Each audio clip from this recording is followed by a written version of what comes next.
வீட்டில் இருக்கிற கேஸ் ஸ்டவ்வை ஒரு 5 ரூபா செலவுலையும் ஒரு 5 நிமிஷத்துலேயும் நம்ம ரெடி பண்ண போகிறோம். இது அந்த ஸ்டவ் இருக்குது. இது நல்லா ஃப்ளேம் இருக்குது, அது கொஞ்சம் ஃப்ளேம் கம்மியாக இருக்குது. பார்த்தீங்களா, சரி எரியல. இப்போது இதை நம்ம ரெடி பண்ண போகிறோம்.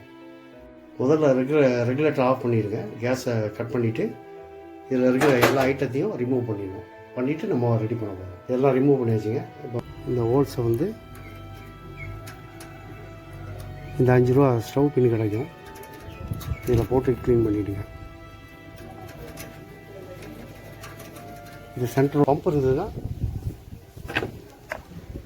இதை அவுத்துட்டு கொஞ்சம் ஏர் மட்டும் அடிச்சிடுங்க. வேறு ஒன்றும் பிரச்சனை இல்லை, ஸ்டவ் நல்லா எரியும். செக் பண்ணி பார்த்துக்கலாம். ஸ்டவ் பாருங்கள், 3 அழகாக எரியுது.